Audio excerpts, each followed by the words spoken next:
time, I'd like to reconvene the regular board meeting. Clerk of the board, please call roll. Arencibia? Present. Emerald? Lopez? Here. Lopez Cepeda? Here. Solis? Present. Aguirre? Here. Flores? Present.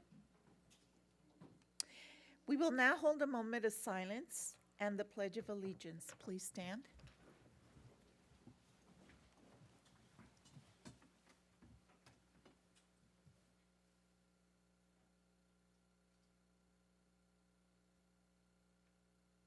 Right hand over your chest. Ready? Begin. I pledge allegiance to the flag of the United States of America and to the republic for which it stands, one nation, under God, indivisible, with liberty and justice for all.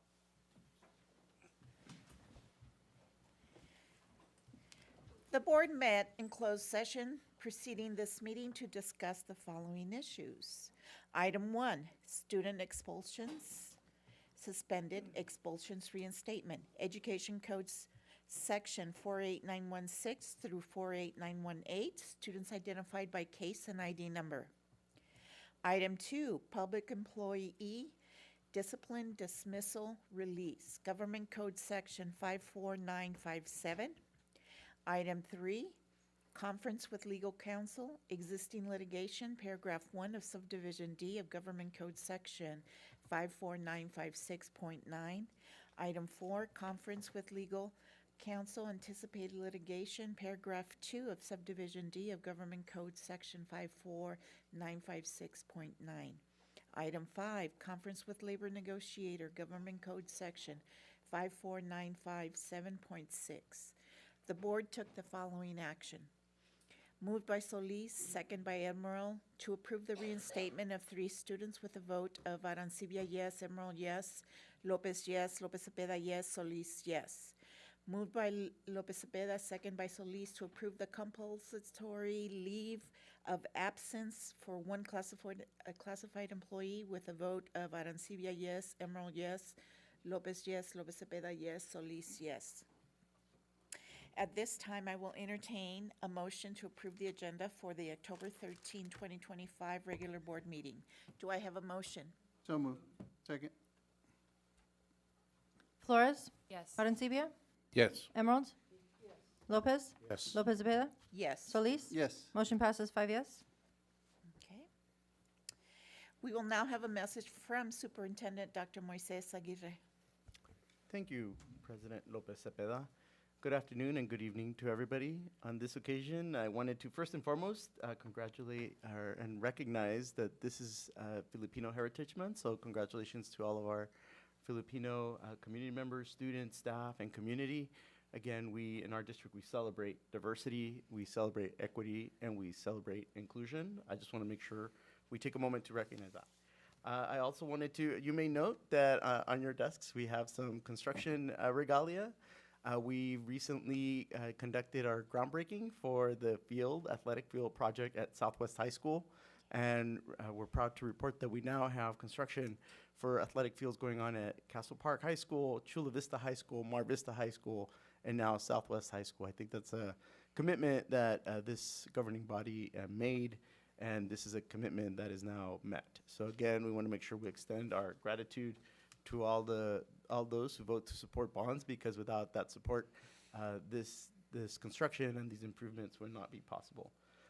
And again, we just came back from our fall break, so activities have been somewhat limited at schools. We've had a number of meetings, met with Assemblymember David Alvarez. He had to talk about the state budget and how it impacts our district.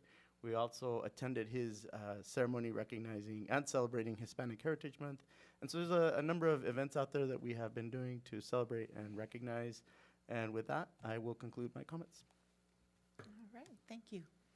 We will now have a message from Ms. Elizabeth Flores, Student Board Representative. Thank you, President Lopez Cepeda. Good evening, everyone, and thank you for being here today. This report will be a quick one. I hope everyone had a good and prideful Hispanic Heritage Month as it comes to an end on the 15th of October, and we step into Filipino Heritage Month. Otay Ranch High School held their Hispanic Heritage Month Assembly in connection with their Mecha Club during the 3rd week of September. Similarly, Otay Ranch's Black Student Union hosts their school-wide Black History Month assembly in February. Otay is the only school in the district that holds a BSU assembly and one of the few that holds a Mecha and Filipino Club one. Regarding this, I'd like to share with all of you that within my role in Otay Ranch's ASB, as well as attending yearly ASB and CATA camps, I am consistently hoping to spread and inspire the rise of these cultural clubs on other campuses across our district. It is important that students are encouraged to embrace and celebrate their cultures, and I'm happy to say that my home school serves as an example. As far as recent developments, campuses have been busy and full of school pride surrounding homecoming spirit weeks and dances, the most recent being Eastlake and Otay Ranch, whose dances took place this past Saturday. It is amazing to see our student body come together to participate in engaging spirit days and show support to their homecoming court nominees. In the coming months, many 12th graders will become increasingly focused on college applications and choosing schools that best fit them and their academic goals. Our school district, along with counselors, advise our juniors and seniors, as well as provide them with opportunities to learn more, such as the Compact for Success field trip to San Diego State University that took place today. Our district provides several more college and career readiness resources to encourage each and every one of our students to reach their fullest potential. Thank you. All right, thank you so much. So, public communication. This is the point of the agenda where members of the public may address the board on any matter not on the agenda and have 3 minutes each to do so. Pursuant to board bylaw, the board may limit the time for public comment on any single topic to 20 minutes per topic. The Board of Trustees cannot legally take action on or respond to matters not posted on the public agenda, but will refer the matter to the superintendent's office for review and report. Speakers shall refrain from using profanity and shall speak in a respectful manner. Thank you for your cooperation. The first speaker is Chad Bear.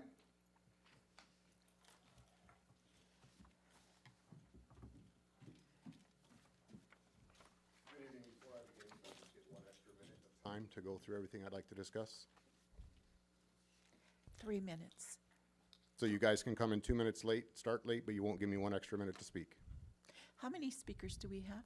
A total of 3, ma'am. We'll give you the extra minute. Thank you. Please reset my time. Time is reset. Thank you.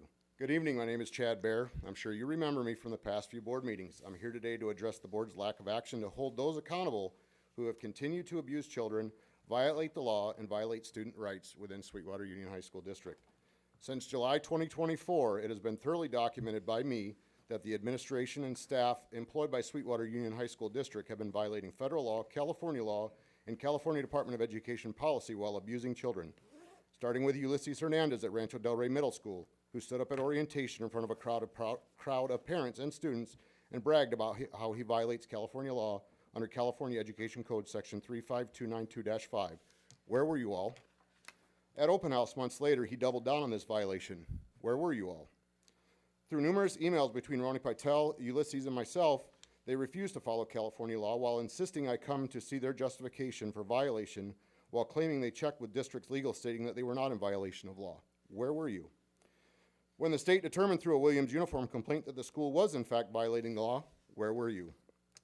After meeting with Daniel Winters, who toured Rancho Del Rey, and found that they were still in violation a month later, where were you? The state made it very clear that safety concerns allowing restrooms to be temporarily closed is due to physical disrepair of the restrooms, which creates an actual safety concern, not the misuse of restrooms by students by doing things such as smoking, vaping, fighting, or sexual acts, and that it is only temporary closure, not permanent. Further, as addressed before, collective punishment, which is still being instituted throughout your district, is a violation of California law. What are you doing about it? California policy states the accuser, I skipped a paragraph. When my daughter filed a sexual harassment and assault complaint against a student and Jennifer Marquez decided not to follow California law under California Education Code 212.5, where were you? When Jennifer repeatedly re-victimized my daughter by pulling her from class nearly every day for 2 weeks after her complaint, while she sided with the attacker as she made statements to my daughter on behalf of the attacker, such as, he doesn't remember saying those things to you. He didn't mean to put his hands on you. He is sorry, and he is too young to understand what consent means. Where were you? When Jennifer tried repeatedly to change my daughter's class schedule, even though district and California state policy clearly state accuser and accused will be separated during the investigation with no disadvantage to the accuser, where were you? When Sonia Picos doubled down on supporting Jennifer's actions at my appeal, claimed she followed California policy and there was no sexual harassment after this classmate repeatedly touched her as she pulled away and said stop, as he tickled her side near her breast, rubbed her head, neck, and shoulders, then proceeded to tell her he was going to stick his fingers in her vagina, stick his tongue in her vagina, and diddle her like Diddy, where were you? The lack of action in this and the open violation by failing to prevent and protect victims of sexual harassment and assault is a violation of Title IX. It has resulted in a federal complaint to the U.S. Civil Rights Office. Lastly, when Jennifer did everything in her power to deny and delay my daughter being transferred to another school where she could continue the DLI program without threat from this pervert, where were you? After transferring and attending the orientation at Eastlake Middle School, where the athletic director openly admitted that student athletes were not being given to access to locker rooms, a clear violation of the California Athletes Bill of Rights, where were you? I brought this up at the last meeting. Nothing's changed. The school took it a step further, discriminating against female athletes when they allowed male athletes access to locker rooms while still denying female athletes access to locker rooms, forcing them to change in the one unlocked bathroom in the 700 block. Where were you? Prior to this meeting, when I brought this up, there were several high school locker room attendant jobs listed on LinkedIn for the district, none for middle schools. So I know you're aware that athletes' rights are being violated, or else you wouldn't have these job listings. But there's no valid excuse for violating students' rights. This violates Title IX as well, and again is an open U.S. civil rights case. We didn't spend millions of dollars to build these schools with these facilities to have you deny students access to them. Paul Wapnowski.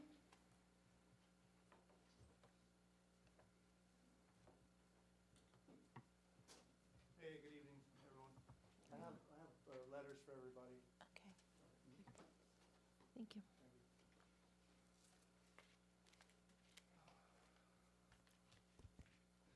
All right, good evening. Paul Wabnowski. I'm a teacher at Sweetwater High School. I teach English for the SUHSD Welding Academy, so this year I have first-year welders. With me tonight is Patty Cruz. She's our director of welding at Sweetwater High School, and of course behind me, the awesome welding students in our academy. Our welding academy is in dire straits, legitimately. The letter that you're all getting there outlines the issues that we're facing in great detail. So I'm just going to do a quick little run through because I'm certain you'd rather hear from a student regarding what's going on. So number one, our welding students cannot weld. It is a welding academy, and we cannot weld. The issue right now is supervision. Because of the space in the facility and the restrictions regarding how many students can be in an area to practice currently, we need another adult in the facility so that students can weld in the welding academy.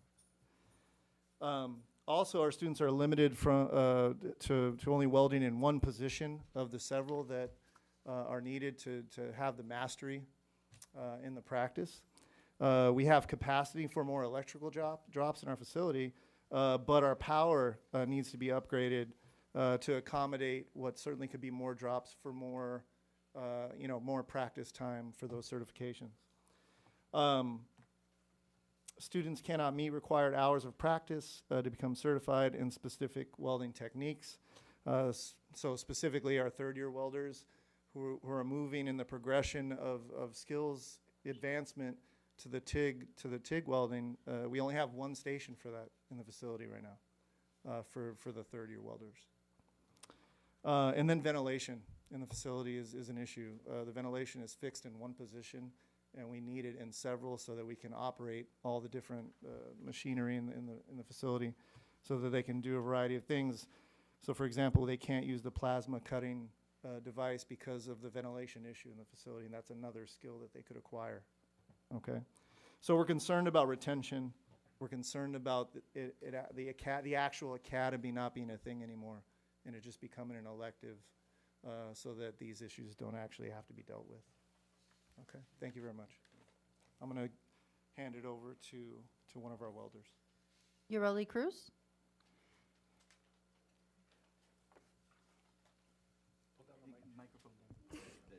Hello, my name is Natsumi Cruz, and I have been part of the welding program for 3 years.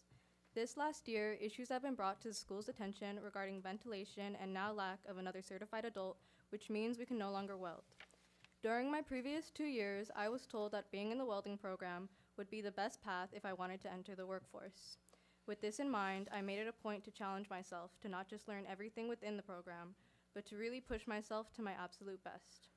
However, with the current state of the program, it has felt like that future has practically shattered now. Our previous industry partners have recently taken a step back from Sweetwater, leading my peers and I to worry about the uncertainty we now all face with life beyond high school. This program's primary goal has always been to set SUHSD students up for success, but it also has had a real impact on the students themselves. Welding is not only just a class, but to some, including myself, it has gotten us through times where there simply was no motivation for anything else. It gave students motivation to graduate, participate in school events, and actually look forward to life after school. People don't realize just how much welding positively affects students. It gives students who do not plan on attending college a path for success. We constantly see our peers that plan on pursuing higher education have multiple programs and opportunities, while it seems that our program is on the verge of shutting down. By letting our program slowly deteriorate, you are putting into the students' minds that they are not worth as much effort as their college-bound peers. The Welding Academy is not just a class, it is made up of many students, each affected in their own way by it. Continuing to push our program to the side, you are directly choosing to ignore the students affected. We have done our part, we have made our issues known, and now we have brought them to you. All we ask is to keep our program as well as the Sweetwater students in mind. Thank you. No further speakers. Can we look into this? Okay.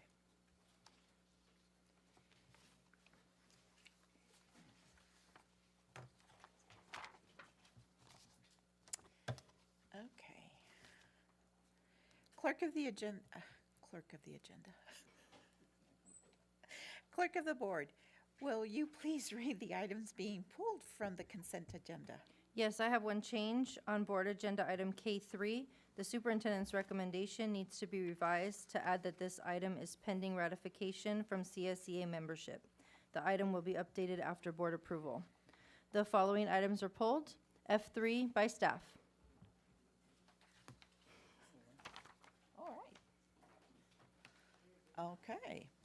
Do I have a motion to approve the consent agenda? So moved. Second?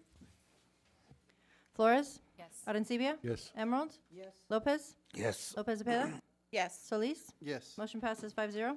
Okay. Item F3, report on board requests for information and policy direction to staff and board communication.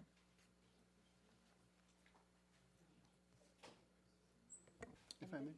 Yes, please. Thank you, President. I did get a chance to talk to Mr. Lara and with regards to the welding, and he's working on it. I was hoping to go there today, but couldn't make it. But he said he was working with Ms. Quirk, and they were working on some stuff to make sure everything gets back on track. But Yeah, that particular item is also in collaboration with CTE, Career Technical Education, so Dr. Alvarez will also have a part of that. I will make sure that we have this conversation at Cabinet tomorrow, so we can look at it across the board, kind of to see what solutions may be available to us, and actually explore this more deeply to understand what truly is at question. appreciate it. Thank you. I also have concerns about the previous speaker and the changing rooms and so forth. That's got to get corrected quickly. I don't understand if girls aren't getting privacy and they're not keeping these kids separated in locker rooms. If that is the case, Yeah, so we can discuss that matter again. I'm not necessarily going to make assumptions as to whether the case is true or not. We can check in with the office looking into it. and then post haste, if it's an issue, let's get it corrected right away. Huh? Correct. Anything? No, it's, I will say something regarding the locker rooms. That's been an issue at my school since I was a freshman.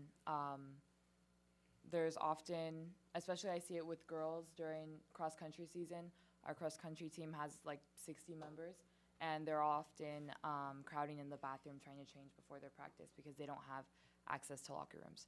So being a part of the ASB President Council, I've seen that that's a big issue at other schools as well. So I would also like that to get looked into. And that's a federal issue. There are federal requirements under title, so we need to get that corrected. All right. And, wow, I can't believe it. Well, before that, this week is going to be very busy. I know that tomorrow the adult ed is having an open house. On Wednesday, the constructions and trades are having a fair at Castle Park. And on Saturday, there is the Filipino celebration at Southwestern College as well. And with that, is it true? Oh my gosh. Hold on. Adjournment. Everyone have a good